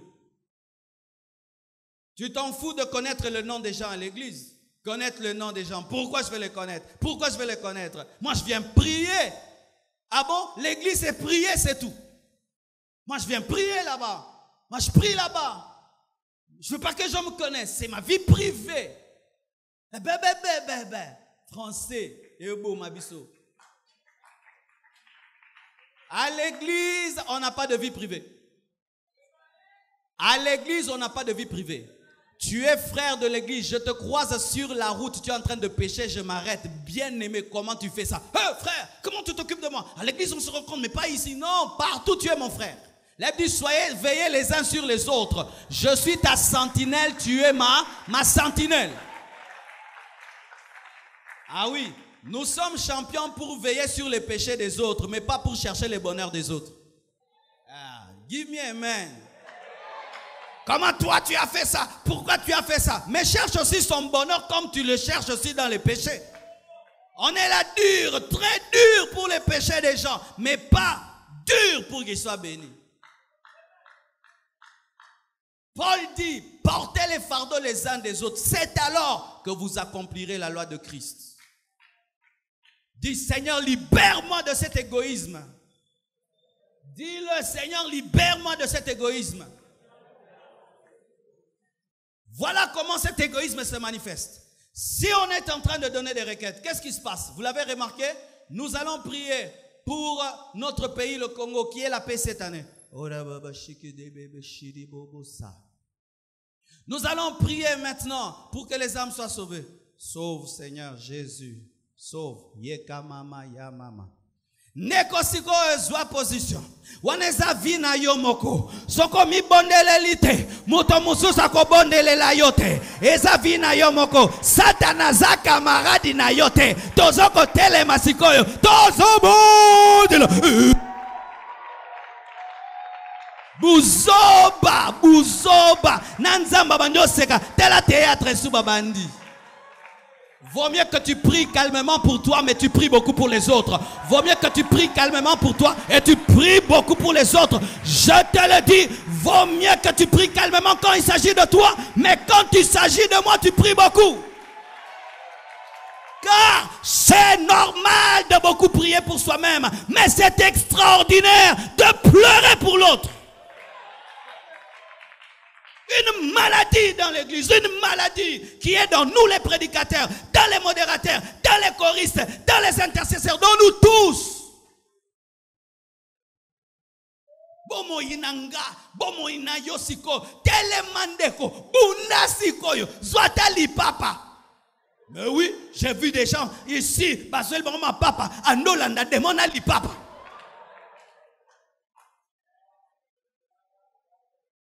Dis je change. Dis je change. Aujourd'hui je deviens un porteur de fardeau. Aujourd'hui je deviens un porteur de fardeau. Où je vais en retraite pour quelqu'un d'autre. Où je vais jeûner pour quelqu'un d'autre. Où je fais une veillée pour quelqu'un d'autre. Pena koya koye bisayo te poku misangai. Eza secret na ngana nzambe. Poto le mipe ba vantar ya balosambo. Ba vantar. Eza nga mu mikolo na zobondele la yo. Oh! Soko zobondele la ngai bomongo pona nzambe. Ah, donne-moi la main, je sens des choses. C'est encore quoi cette maladie-là où quand tu pries pour quelqu'un, tu dois venir te vanter que tu pries pour lui. J'étais en train, je prie pour toi. Et s'il vient un miracle, balosambo nanga wana, balosambo. Mais ce qui est nzamba yo qui était relobate ba une exaucement na yote. Nous devenons comme les prophètes qui disent mbulo yo ba vient ekweya. C'est kweyite, ekweya ta l'année prochaine. Mais ce ekweyi, on m'a dit prophétie nanga salami. Soki nzamba yanoli eza lo sambo na ye. Soki nzamba yanoli te yondo zangaki kondima. Un homme de prière ne se vante pas de ses prières. Il célèbre Dieu dans son cœur lorsqu'il t'entend témoigner. Et il sait que Dieu l'a exaucé. Mais lorsque vous priez et vous vous glorifiez des exaucements dans la vie des gens, vous êtes charnel. Vous voulez voler la gloire qui est à Dieu. Est-ce qu'Abraham a dit à l'autre, petit, c'est moi qui t'ai sauvé? Qu'Abraham, il a dit à l'autre, si tu pouvais savoir comment j'ai combattu en prière, j'ai dit à Dieu 50, et puis j'ai dit 45, je te dis mon fils, et puis j'ai dit 40, et puis j'ai dit 10. L'autre, si tu fusses là, si tu l'as fait avec amour, tu le gardes pour toi. N'allez pas vous glorifier des prières que vous faites pour les gens. Et lorsque quelqu'un n'est rien du tout, on ne dit pas qu'on priait pour lui. Lorsqu'il devient un grand homme, j'ai prié pour toi quand tu étais un jeune, quand tu étais jeune. Le succès a beaucoup de pères, l'échec est orphelin. Mais voyez maintenant, dit même situation. Dit même situation. Le paralytique se retrouve à côté de la piscine et personne n'est là pour le jeter pendant 38 ans. Mais la Bible nous parle d'un autre paralytique. Il est paralysé. Et il y a aussi beaucoup de monde autour de Jésus, comme il y avait beaucoup de monde autour de la piscine. De sorte que les gens ne pouvaient même pas s'approcher pour parler à Jésus, tellement qu'il y avait une grande foule en dehors de la maison et dans la maison. Mais que font 4 personnes? Ils regardent leur ami, ils disent cet homme est paralytique, il n'a pas de pieds, mais nous avons des pieds. Il n'a pas de force, mais nous avons des forces. Ici, il n'y a que des égoïstes. Personne ne pourra le laisser entrer. Alors pour lui, nous allons monter avec lui. Nous allons casser le toit et nous allons l'amener devant Jésus. Même situation, mais il a rencontré des hommes différents. La différence dans la vie des hommes, c'est par les hommes qui les entourent. Tu es entouré des gens remplis d'amour, ta vie va monter, décoller. Tu es entouré des gens remplis d'égoïsme, tu vas stagner. Et cet homme est paralysé comme l'autre, mais lui n'a pas fait 38 ans. On ne précise même pas les années de sa paralysie. Pourquoi? Il y avait des hommes à côté de lui qui étaient des porteurs de fardeau, qui l'ont mis sur leurs épaules, à 4. Et vous imaginez, monter avec un homme sur les épaules et monter sur un toit. Quel danger! S'il se casse, il meurt. Vous allez en prison. Mais ils acceptent de braver ce danger, de déranger même la prédication de Jésus. Et ils le font tomber devant Jésus. Et Jésus dit, grande est votre foi. Bien-aimés, souvent nous définissons la foi comme étant une dimension spirituelle, mais sachez que la foi c'est l'amour. La foi sans l'amour est une foi morte. Jésus en soi voulait leur dire, grand est votre amour. Grand est votre amour. D'avoir accepté d'aimer à ce point un homme malade et de le transporter devant moi. C'est pourquoi la première révélation qu'il donne à cet homme n'est pas la révélation de la puissance, mais la révélation de l'amour. Il dit, mon fils, tes péchés sont pardonnés. Si ces 4 hommes n'avait pas porté le paralytique, serait-il guéri? Il ne serait pas guéri. Il a été guéri, pas seulement parce que Jésus était puissant, parce qu'il y avait des gens remplis d'amour autour de lui. Et vous avez des gens autour de vous qui ont des sérieux problèmes. Et ces sérieux problèmes ne demandent que 4 intercesseurs pour être résolus. 4 personnes qui vont dire cette nuit, on ne va pas dormir jusqu'à ce que Dieu exauce. Et le miracle aura lieu. Le paralytique de lui-même ne pouvait se traîner jusque dans la maison. Et il y a des gens comme ça, ils sont tellement accablés par les puissants des ténèbres qu'ils ne peuvent se sortir de là. Il faudrait qu'il y ait 4 personnes, des porteurs de fardeau. Des gens qui, quand ils viennent dans ta vie, regardent ta vie, ils ne te disent rien. Il décide dans son cœur, aujourd'hui je ne dors pas. Il ne te dit rien. Et s'il a des amis, il dit, il y a quelqu'un, j'aimerais qu'ensemble on prie pour lui. cette nuit. Et il va, et il prie. Le lendemain, tu vis un miracle et tu penses que ce sont tes prières, alors que ce sont les porteurs de fardeau.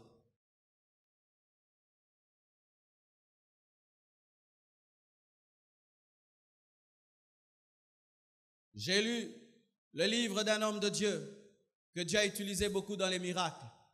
Et c'était l'une des choses qui caractérisait ces réunions. C'est-à-dire les gens, quand ils venaient malades, ils venaient en pensant à leur guérison. Mais quand ils arrivaient là, ils trouvaient d'autres qui étaient plus malades. Et puis ils disaient, Seigneur, oublie-moi, mais guéris-le. Oublie-moi. Non, non, non, non, guéris-le. Avec ses appareils dans tout son corps. Seigneur, vraiment guéris-le. Et qu'est-ce qui arrivait? Lorsqu'il s'oubliait, du coup, il marchait. Ton problème ne te lâche pas parce que tu es attaché à ton problème. Tu es trop attaché à ton problème qu'il est devenu ta vie. Il est devenu ta vie. Et je vous pose la question. Les 4 hommes qui ont transporté le paralytique, n'avaient-ils pas des problèmes? Ils avaient des problèmes. Et alors, lorsqu'ils sont descendus avec cet homme devant Jésus, l'homme était devant Jésus, eux aussi. Le paralytique était devant Jésus et il a reçu sa guérison. Mais si lui voulait aussi un autre miracle, il veut dire Jésus, tu n'entres pas dans la présence de Dieu parce que tu manques le visa de l'amour. Tu es tellement trop dans ton égoïsme et tu refuses de transporter le paralytique alors qu'en soi, c'est lui qui te permettra de briser le toit.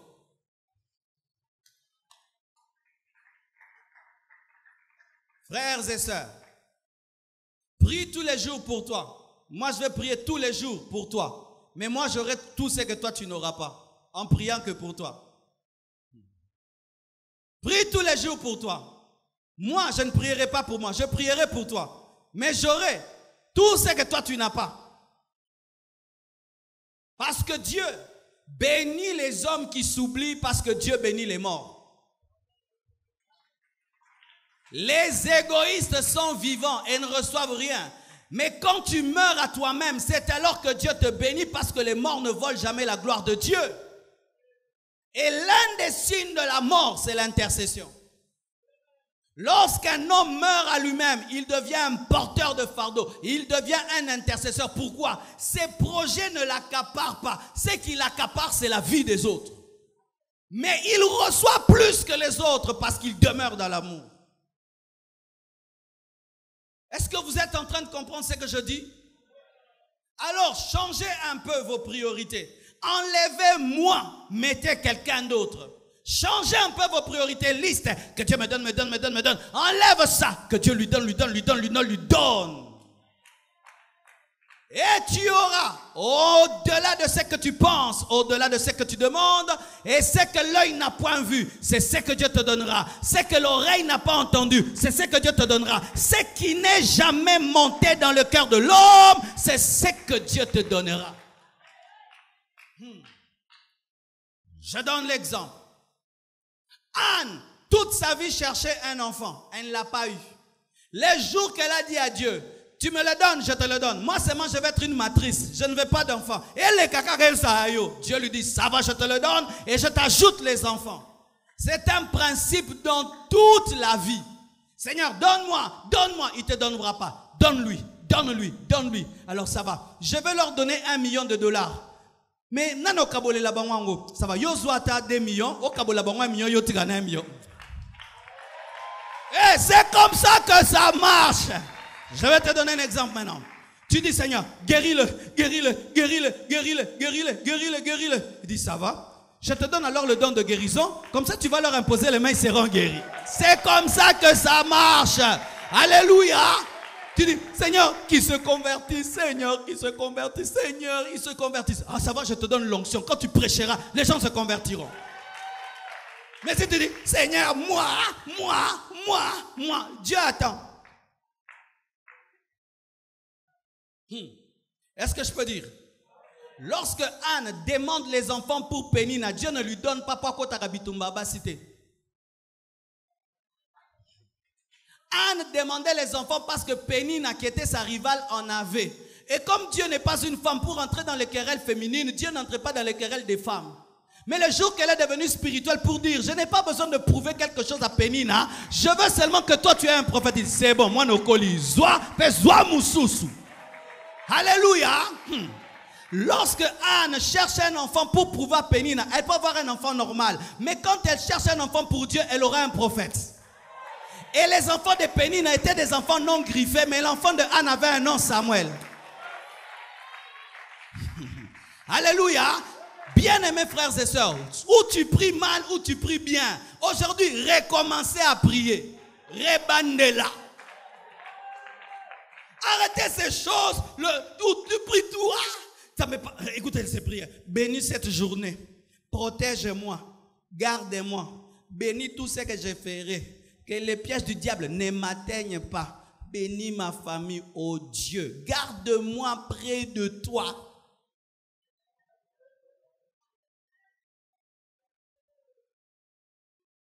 Vous pensez que le réveil peut venir avec de tels hommes? Vous pensez qu'il peut avoir un réveil avec tels hommes? Car sachez frère, c'est nous ici dans les églises que nous avons le département d'intercession. Mais dans l'église primitive, il n'y avait pas le département d'intercession parce que tout c'était le département d'intercession. Ah oui? C'est nous qui mettons des chorales. Dans l'église primitive, il n'y avait pas de chorale. Tout le monde était la chorale. Et le problème maintenant dans les églises, c'est quoi? Lorsque tu n'es pas intercesseur de département, tu n'es pas intercesseur dans la vie. Ce qui fait que dans ta vie, tu ne vis pas les bénéfices de l'intercession, alors que Dieu a prévu que toi, tu sois intercesseur, même si tu n'es pas intercesseur de la compassion, mais que tu sois intercesseur du royaume. Est-ce que vous ne chantez pas parce que vous n'êtes pas dans la chorale? Mais pourquoi pour intercéder, vous devez être dans le département d'intercession? Mais vous chantez sans être dans la chorale. Mais pour intercéder, moi je ne suis pas intercesseur. Moi je suis intercesseur, parce que je vais affronter Bitumba Makasi. Lobape, je vais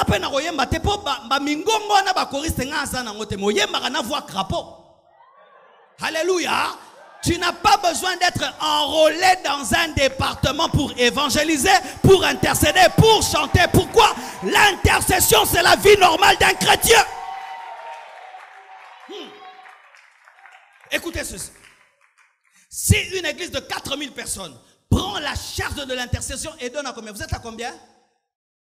20, 30. Donne la charge à 30 personnes. 4000 personnes qui mettent la charge de l'intercession à 3000 personnes. Quel manque à gagner pour le royaume de Dieu? Mais si chacun de nous devenait un intercesseur, ça fait un département de 4000 intercesseurs. Et imagine maintenant qu'un département de 4000 intercesseurs puisse prier que ta vie change cette année. Pendant que l'autre dort, l'autre est debout, il prie. L'autre quand il se fatigue, l'autre récupère. L'autre prie au boulot. Le diable a ravi l'intercession à l'église, nous amenant dans l'égoïsme.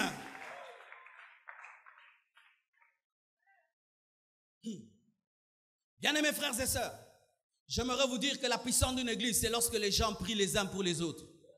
Quand tu arrives sur ta chaise, prie pour l'autre, parce que tu ne connais pas son problème. Frère, tu as un problème? Tu as un problème? Tu as prié pour son problème? Tu as prié pour le sien? Il y a un besoin de rendre boyagi. Il y a un besoin de rendre boyagi. Bon, inongo, vinongo. Ngo bon pétant to le banga tane to mo ko bongsa ngo hein comme ngo hein o sanangai hein o manke ngai o so sakana ngai.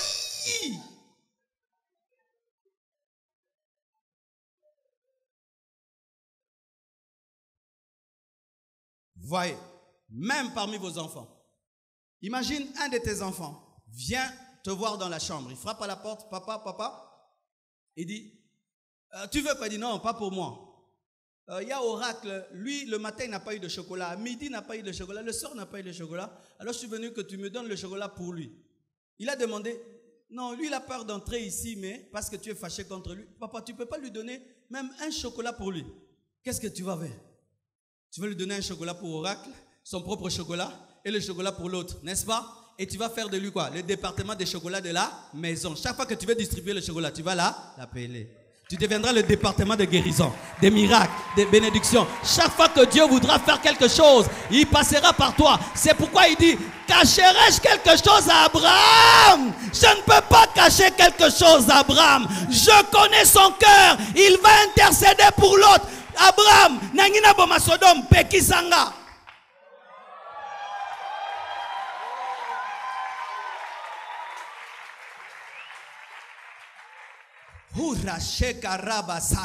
Lorsque tu opères dans l'intercession, tu entres dans une dimension où tu peux empêcher à Dieu de faire des choses. Il dit non. Dieu, lorsqu'il voulait frapper Israël, il disait à Jérémie n'intercède pas. Pourquoi?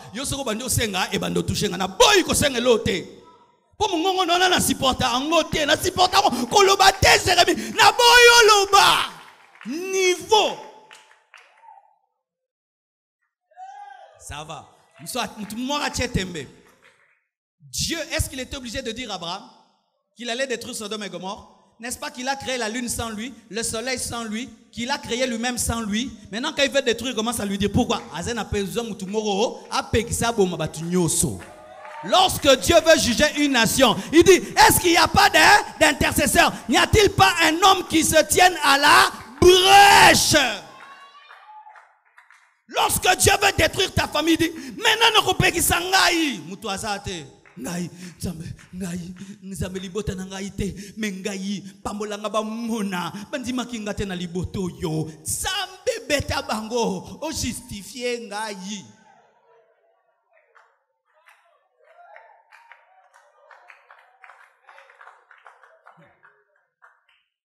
Un sérieux problème. Pourquoi les gens prient sans lire la Bible? Porter les fardeaux les uns des autres. Les gens maîtrisent les chansons, mais ne maîtrisent pas les versets. Ainsi, vous chantez avec des cantiques, des fois des cantiques qui ne sont pas bibliques et qui ont des versets dans les glossaires. Ah oui? Tu vas voir quelqu'un qui chante du début à la fin. Ce ne sont que des cantiques, mais des cantiques des fois qui sont non bibliques.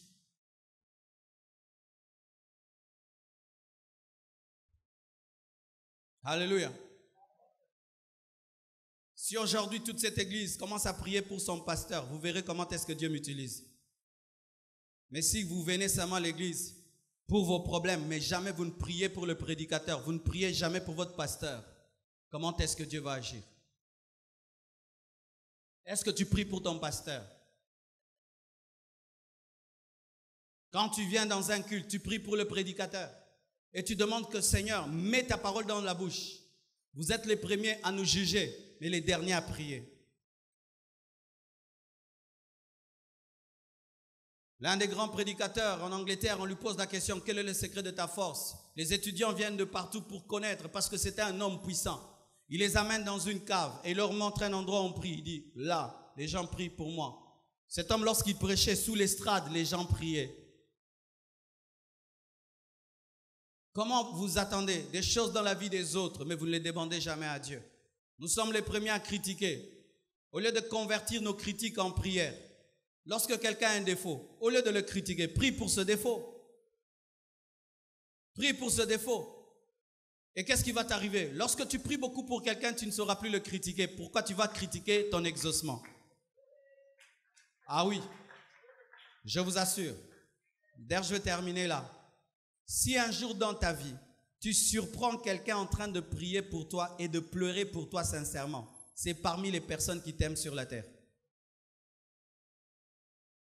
Si un jour tu entres dans une chambre, tu entends quelqu'un en train de pleurer, priant pour toi de tout son cœur, c'est parmi les personnes qui t'aiment. Pourquoi? Souvent l'égoïsme de l'homme se révèle devant Dieu. Parce que Dieu peut tout pour lui, il oublie tout le monde parce qu'il veut tout avoir pour lui. Mais si un homme étant devant le Dieu qui peut tout, pense à toi et cite ton nom, il t'aime beaucoup. Ainsi, il est impossible d'être un intercesseur sans avoir beaucoup d'amour. Intercesseur, si tu n'as pas beaucoup d'amour, osa étiquette. Ce qui fait d'un homme un intercesseur, c'est l'amour. L'amour. Certains démons même ne partent pas parce que tu les chasses au nom de Jésus. Non. Certains démons partent par amour. Je vais vous donner un secret dans le domaine de la délivrance et puis on va prier. Quelqu'un a un démon en lui. Le démon sait que les chrétiens sont tellement égoïstes. Et il sait que tu ne vas pas prendre trop de temps pour prier pour lui, tellement que toi, tu es trop dans tes programmes. Alors, qu'est-ce qu'il fait? Il dit, il va te résister même seulement 20 minutes. Et il sait que ton égoïsme va se manifester, tu vas laisser la personne. C'est pourquoi quand on prie même à la ligne de prière, les gens tombent. Les démons, ils se font seulement 5 minutes de résistance. Si c'est l'intercesseur les pressé, il va me laisser tranquille. Quand on vous donne des cas et vous priez pour ces cas, est-ce que vous allez jusqu'au bout? Pourquoi quitter un cas, aller à un autre si on n'est pas sûr d'avoir fini le premier? Alléluia. Tu sais que non, oh, Mili Mweza nanou, otiki ok pas msous, alors que Mili Mweza manque d'amour. C'est pourquoi la plus grande force, lorsque même tu veux chasser les démons, ce n'est pas l'autorité spirituelle, c'est l'amour.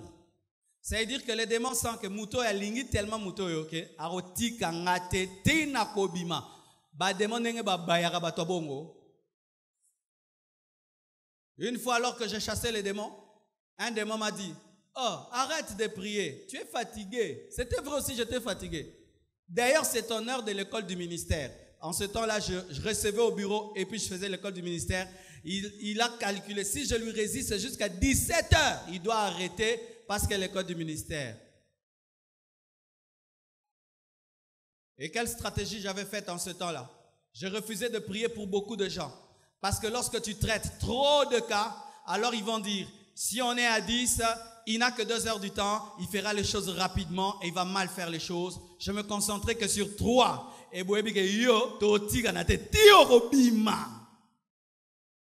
Mais avoir le cœur de prier jusqu'au bout, ça réclame l'amour. Ça réclame l'amour. Où tu chasses le démon à Fingio, à Betio. Une fois on chassait les démons, un garçon qui avait la folie à Bendi, à Boakelanga Moko Pensa. Aoyo Nyonso. Donc, on a une autre mais mon a maladie. Comment est-ce qu'un infirmier peut avoir plus d'amour qu'un pasteur?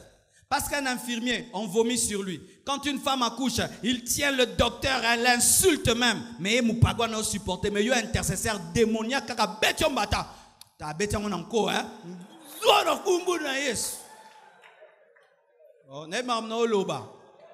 Tu vas comment bloquer ma casse? Abeta batuma confiance ça la passe. Beaucoup mo kangé mingi. Il peut pas démon brutal boy. Bah chaque démon est gentil ça là. Que Dieu nous donne l'amour. Quand quelqu'un tombe ici sous les démons, il ne faut pas commencer à le regarder quand ça comme une kélé. Bola nanga bien, amen, hein? Moutouasa normal, boy. On chasse, les démons, ils tombent. Ils commencent à tourner. Pourquoi est-ce qu'on malmené quand ça comme un loco? Azaka moutou. Azaka moutou. C'est pourquoi on ne filme pas les délivrances, on ne les montre pas à la télévision. Bazabatou.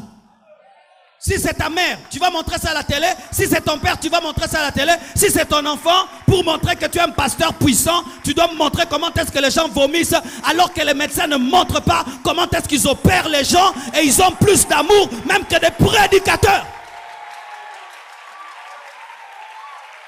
Où tu prends le micro, tu es en train de lui montrer un papa sérieux, monde entier, est-ce que ça c'est l'amour? Jésus des fois faisait des miracles, il disait ne le dites à personne. Mais nous il faut montrer tout. Loba kengaza nguya, sokoza na nguyo kolobate, et komo nana.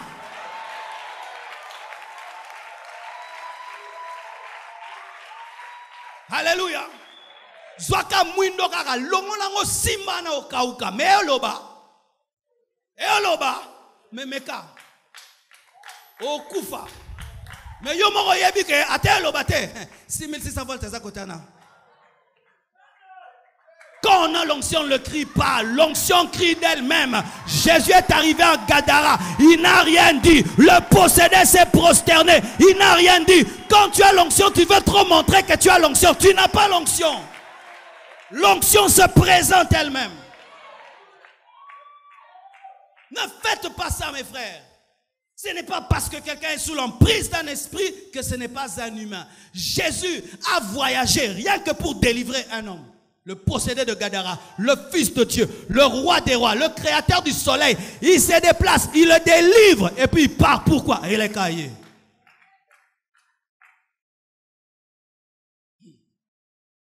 Nous utilisons toutes les armes, mais pas l'arme de l'amour. Nous pensons que l'onction suffit pour qu'un démon parte. Non, l'amour.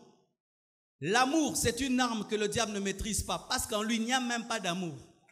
Ribra Bashaya. Que Dieu me donne les phrases pour expliquer. Quand tu prêches, le diable aussi prêche, n'est-ce pas? Il y a des prédicateurs de Satan. Il a dit à Jésus, il est écrit. Amen. Mais Satan, il n'a jamais aimé et il n'aimera pas.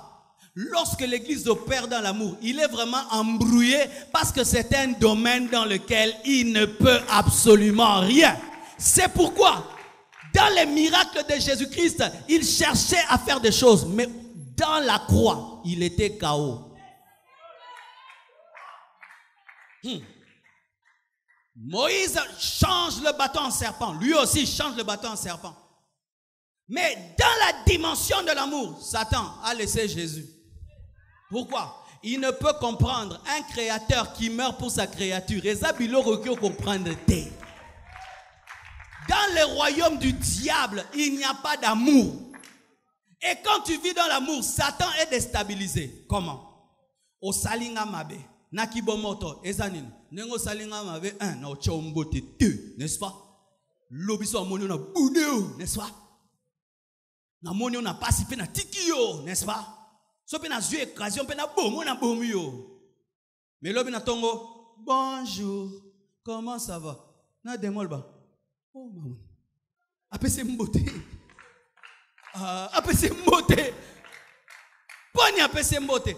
Poko pesa mbote na mutu asala ki opasi lobi ezo buka bitumba lelo.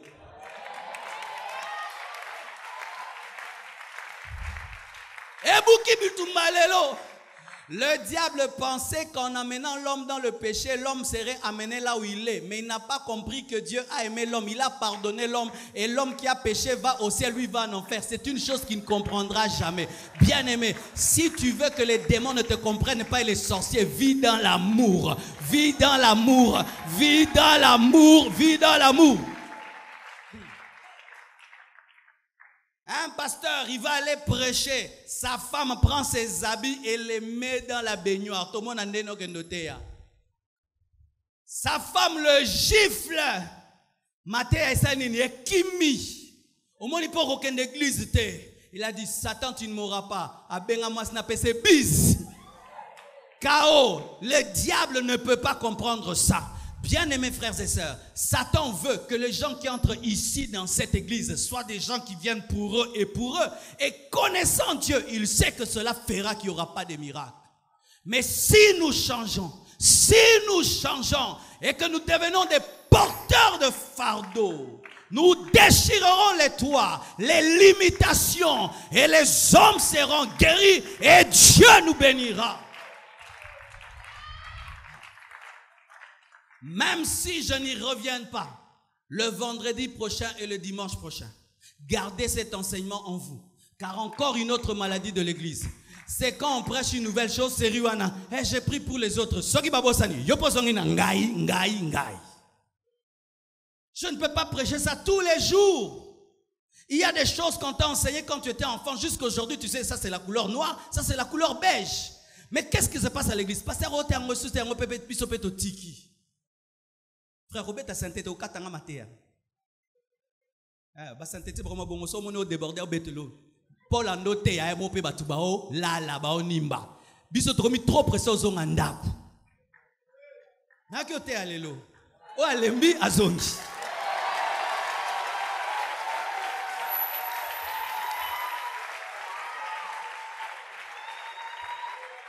Frère Robert ate o katanga.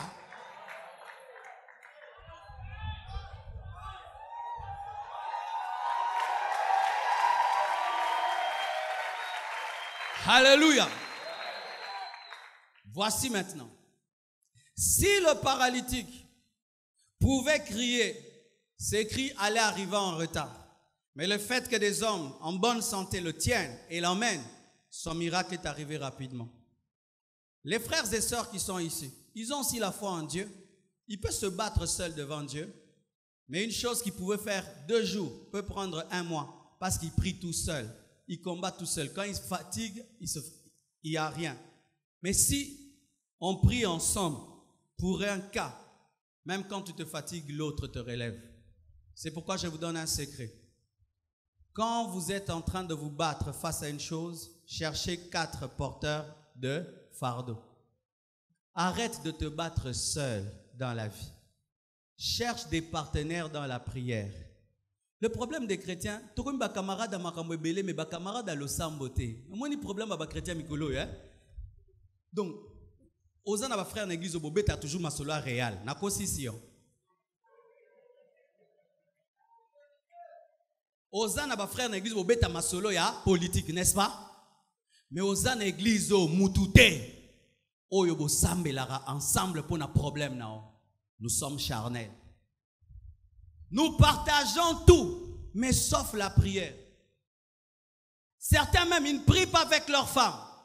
Il ne prie pas avec sa femme. Il ne prie pas avec sa femme. Même s'il est marié, il prie lui-même. Il se bat lui-même. Jamais même il dit à sa femme, tenons-nous, prions. Tu as des amis, vous parlez chaussures, vous parlez habits, vous parlez renaissance, vous parlez plein de choses. Mais jamais tu dis, Mikolo, classe n'engeu simbate. Est-ce que bisomis ne, boko zali kamonangate bobondela, te izate. Met bango mine ba ke fande lo batonga yo. Wana ko fande lo batonga ba kokoka. Me ba fande lo ba sambela ba kokoka te.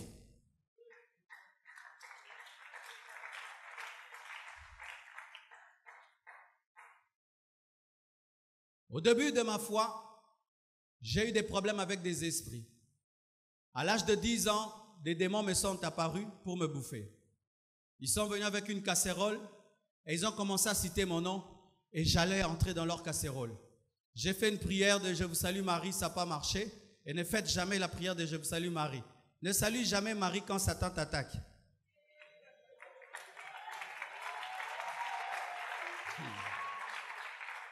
On te donne des gifles et tu dis bonjour Marie. Ça n'a pas de sens. Alors quand j'ai fait la prière de notre Père, ils sont partis. Et après cela, quelqu'un qui était de ma famille, qui était dans les fétiches, est venu m'a tatoué ici au front, m'a fait des scarifications, a mis une poudre, a parlé, et ces esprits ne pouvaient pas me toucher. Mais je ne savais pas qu'en le faisant, elle avait attiré des démons dans ma vie. Et ces démons m'avaient rendu incrédule. Je commençais à haïr les choses de Dieu. Je ne supportais pas les églises, les pasteurs. Une église était à côté de nous. Je mettais des baffles contre cette église. Je mettais la musique mondaine dans l'église. C'est pourquoi moi j'ai vraiment de la compréhension pour les Land Rover. Parce que moi, je mettais des musiques mondaines. Et je vous assure, le jour de ma conversion, ces esprits-là qui étaient en moi, sont venus des villages parce qu'on m'avait mis des fétiches du village. Ils sont entrés dans la chambre pour me tuer parlant 3 langues. Je ne donne pas tous les détails, mais j'ai dit Jésus. Ces esprits sont partis. Mais qu'est-ce qui est arrivé? Il suffisait seulement que je dorme un tout petit peu pour que ces esprits se manifestent. Il suffisait seulement que je puisse somnoler pour que ces esprits viennent me prendre. Alors j'ai commencé à chercher Dieu. J'ai commencé à lire des livres sur la délivrance. La journée, j'avais la joie, la nuit, j'avais peur. Et même quand l'appel de Dieu est venu, des serpents m'apparaissaient. Des gens me parlaient qu'ils allaient me tuer. C'était des combats où je pouvais savoir que cette nuit viendront. Alors pendant que je luttais seul contre ces puissances, ces attaques, donc, Dieu m'a dit, tu ne fais pas bien. Et comment il a fait? Une fois, j'ai été attaqué par des esprits, des frères et sœurs sont intervenus spirituellement pour prier pour moi. Alors j'ai commencé à constituer une équipe, des partenaires spirituels. Depuis ce temps-là, depuis l'âge de 21 ans, des gens à qui je disais, est-ce que tu peux commencer à prier pour moi tous les jours? Mais même seulement quelques minutes. Oui, je cherche l'autre. Est-ce que tu peux prier pour moi tous les jours? 1 minute. Je vais chez l'autre, je vais chez l'autre. Et en partageant mon attaque et mes combats, je ne sentais plus cela.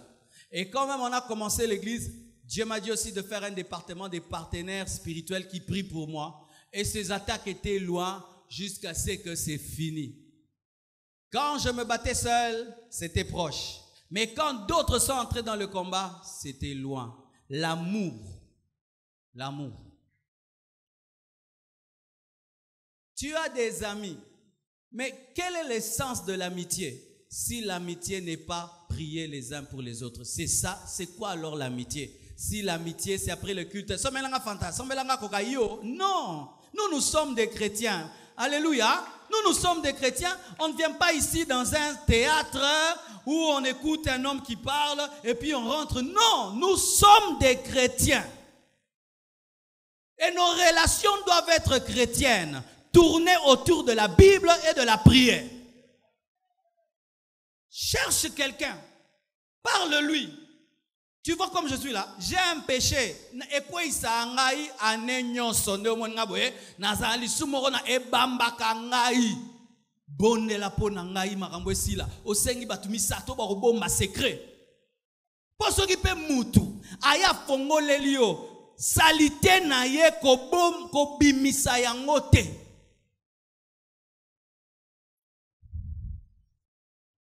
Pourquoi est-ce que nous ne venons pas les uns auprès des autres? Parce que nous n'avons pas le sens du secret. Le sens du secret.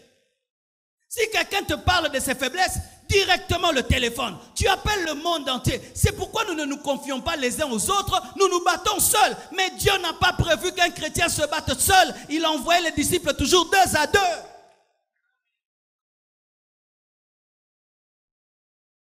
Il suffit que quelqu'un te révèle seulement sa faiblesse. Ça devient ta conversation. Tu commences à le dire.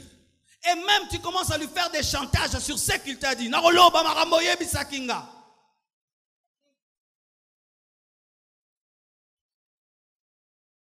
comme le diable sait que pour le vaincre, vous devez être unis. Qu'est-ce qu'il fait? Qu'il y ait des gens qui ne gardent pas le secret. Ainsi, il n'y aura pas de confiance entre nous. Toi, tu te bats seul. Moi, je me bats seul.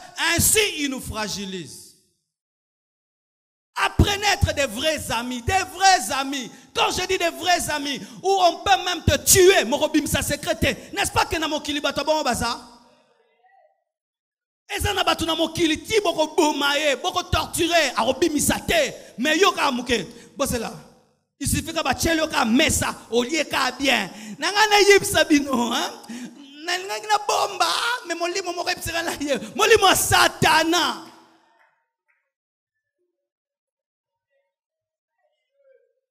Dis à ton voisin change aujourd'hui. Change aujourd'hui. Ton ami te dit tu vois là, moi je suis un ivrogne. Na langwa rande mon ngabwe. Nena ngote mena langwaka samela nzamba kangolanga afukami ba mo bandul kana mutuno okoyebisa onani o samela kende mbangu atoze na unité o defa na poto o benga mais ce moninga na azaki ko langwa atiki ko langwa o benga mutute ozanga unité ozanga mutu o benga kindokite mitema kindoki me samelaka mingi. Mitema kindoki me samelaka mingi. Yango nzamba pamolaka biso te, tozo bondela trop, tozo rabiloko te nzambe. Alléluia. Bien-aimés frères et sœurs, cette année Dieu veut nous exaucer. Nous devons changer. Que Dieu vous bénisse abondamment.